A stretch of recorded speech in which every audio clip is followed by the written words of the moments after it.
ఇంటింటికి మంచినీళ్ళు తాగే నీళ్లు గిట్ల ఇవ్వకపోతే మేము ఎలక్షన్లలో ఓట్లు అడగము అని చెప్పారు. మరి నువ్వు కూడా చెప్పుకుంటున్నావు కదా, ఏం చెప్పుకుంటున్నావు? మేము రుణమాఫీ అందరికీ చేసినామని చెప్పి నువ్వు చెప్తున్నావు. ఈ రెండు విషయాలు తీసుకుందాం.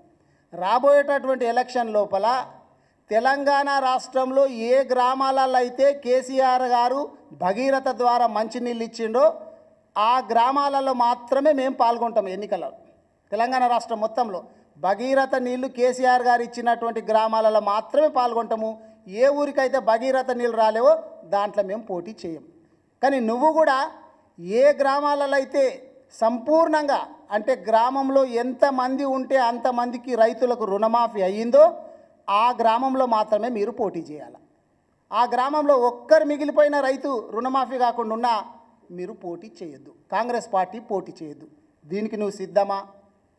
అదేవిధంగా ఇంకొక మాట, నువ్వేం చెప్పినావు అప్పుడు?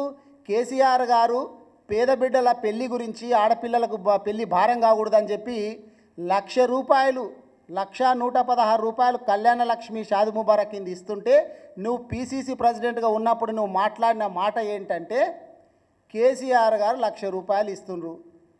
ఏమిటికొచ్చినా ఎప్పుడు ఇస్తున్నాడు ఆయన?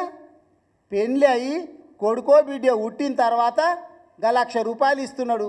కానీ మేము వచ్చిన తర్వాత ఇందిరమ్మ రాజ్యం లోపల ₹1,00,000 కాదు, దాంతోపాటు తులం బంగారము, అది కూడా పెళ్లి రోజు కాదు, పెళ్ళికి 2 రోజుల ముందు లగ్గపత్రిక ఎప్పుడు రాసుకుంటారో గప్పుడు ఇస్తా అని చెప్తున్నాడు. మరి దీని మీద కూడా ఒక పని చేద్దాం. ఏ గ్రామాలలో తెలంగాణ రాష్ట్రంలో ఏ గ్రామాలలో అయితే కేసీఆర్ గారి హయాం లోపల కళ్యాణ లక్ష్మి షాది ముబారక్ ఏ గ్రామంలో వచ్చిందో ఆ గ్రామంలో మాత్రమే మేము పోటీ చేస్తాము బీఆర్ఎస్ పార్టీ తరపు నుంచి. ఏ గ్రామంలో కేసీఆర్ గారి పీరియడ్ లోపల కళ్యాణ లక్ష్మి షాది ముబారక్ రాలేదో మేము పోటీ చెయ్యము. నువ్వేం చేయాలా మీ పార్టీ తరపున, కాంగ్రెస్ పార్టీ తరపు నుంచి అంటే ఏ గ్రామం లోపల తులం బంగారం ఇచ్చినవో గా గ్రామాలలోనే నువ్వు పోటీ చేయాలి. తులం బంగారం ఇవ్వనటువంటి గ్రామాల లోపల కాంగ్రెస్ పార్టీ పోటీ చేయొద్దు. ఈ సవాల్కు నువ్వు సిద్ధమా? రేవంత్ రెడ్డి గారు గుర్తుపెట్టుకోవాలి. ఇక ఇంకో మాట ఏం మాట్లాడుతున్నావు అంటే ఎస్సీ వర్గీకరణ గురించి మాట్లాడుతున్నావు నువ్వు. ఎస్సీ వర్గీకరణ 30 ఏళ్ళ పీఠముడి ఈయన మొగోడు ఇప్పిండట. చెప్పుకునిక నన్ను ఉండాలా? నువ్వు చేసినది పాత్ర దాంట్లో ఆవగింజంతా నన్ను ఉన్నదా ఏమన్నా?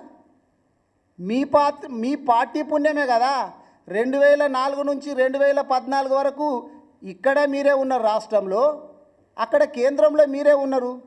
మీరే కదా అమెండ్మెంట్ చేయకుండా ఇదంతా పెండింగ్ పెట్టుకొచ్చి ఎంతోమంది బిడ్డల చావుకు కారణమైంది మీదే కదా. మీ గాంధీ భవన్లో వచ్చేసేసి ఎంతోమంది అటాక్ చేసింది మీ హయాంలో కాదా? మీరు ఇప్పటికీ కూడా అటు మాల సోదరులకు మాదిగ సోదరులకు వాళ్ళు సామరస్యంగా రిజర్వేషన్ పంచుకోవడానికి రెడీగా ఉంటే నీకు ఇటు వీళ్ళని ఎగేస్తావు, అటు వాళ్ళని ఎగేస్తావు. మీ మేనిఫెస్టోలో పెట్టిండ్రు కదా, అన్ని పార్టీలు కూడా మద్దతు తెలిపినాయి కదా. నీకు నిజంగా ధైర్యం ఉంటే మేనిఫెస్టోలో వర్గీకరణ చేస్తాము అనే మాట నువ్వు పెట్టినావు. మరి మీ కాంగ్రెస్ పార్టీ మేనిఫెస్టోకి వ్యతిరేకంగా మీటింగ్లు పెడుతున్నటువంటి ఎమ్మెల్యే వివేక్ వెంకటస్వామిని నీవు దమ్ముంటే సస్పెండ్ చేయి.